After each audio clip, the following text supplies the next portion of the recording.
Active shooter. Chase Stevens, a photographer with the Las Vegas ReviewJournal, had just walked through the door of his house when the call from the nighttime photo editor came in. Stevens had spent the night covering a hockey game at the T-Mobile Arena, about a mile away from where gunfire was reported. So he headed back to the Strip. The severity wasn't yet clear. On the way, he read tweets that alluded to how devastating it could be. A little after 10 p.m., a shooter had apparently opened fire at a music festival. Come daybreak, at least 58 people would be dead and some 500 others injured. The latest mass shooting in America became its deadliest in history. Stevens, 26, parked his Toyota Camry and ran as close to scene as he could. It was a half hour after the first bullets were shot from the 32nd floor of the Mandalay Bay Resort and Casino onto a crowd enjoying the Route 91 Harvest Music Festival. Jason Aldean, the country crooner performing on stage when the gunfire began, had left. The throngs of concert-goers had fanned out into nearby buildings seeking shelter, toward first responders in search of care or elsewhere in search of a moment to breathe. A wounded person is transported in a wheelbarrow after a mass shooting at a music festival in Las Vegas on October 1, 2017. Chase Stevens, Las Vegas ReviewJournal. Up at a huge medical tent nearby, Stevens tells Time in a phone call, there was a guy getting rolled in on a wheelbarrow. From his vantage point, the photographer didn't believe the man had survived. There were people being taken in one after another.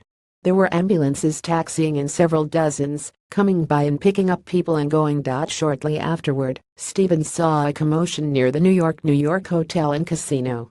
A group of people were running away just as a number of SWAT officers ran by him. He thinks it may have been a false incident, but fears at the time were high, so when a basement door at the Tropicana opened to let others in, he ran into. A wounded woman is transported outside the Tropicana during an active shooter situation on the Las Vegas Strip on October 1, 2017. Chase Stevens, Las Vegas ReviewJournal. Up inside, he saw the number of wounded concert-goers being treated. One woman he saw, a nurse, was assisting a bleeding woman. Some had minor injuries, others appeared emotionally shaken. Hotel employees began to distribute water. There was a lot of people who had been at the concert and who were under fire and trying to get in touch with loved ones, he says. And trying to make sense of the situation, which is what I'm trying to do now as well. He began to file his first set of pictures. A short time later, as a woman was being carried by her hands and feet, he took another picture and sat back down to finish. Later, walking through the employee areas, he saw hallways lined with people, most of whom had been at the show. People wait as the Tropicana goes on lockdown during an active shooter situation on the Las Vegas Strip on October 1, 2017. Chase Stevens, Las Vegas ReviewJournal. Stevens has been with the ReviewJournal for about 5 years, 2 as an intern and freelancer, 3 as a staffer. He usually works the night shift, though not typically on a Sunday.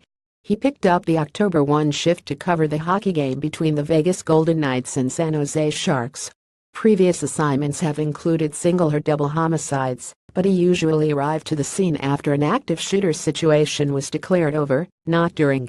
It's incomparable to just about anything else I've covered, he says, and it was crazy. He got out of lockdown at about 3:45 a.m., after nearly 5 hours in the hotel. By about 7 a.m., he was ready to file a set of post-lockdown images and finally get some sleep. Authorities sweep through a part of the Tropicana during a lockdown following an active shooter situation on the Las Vegas Strip on October 2, 2017. Chase Stevens, Las Vegas ReviewJournal. It's a big bustling town. At just about every hour there's lights flashing, people filling the streets, cars passing by. And it was just dead silence, Stevens says of Vegas.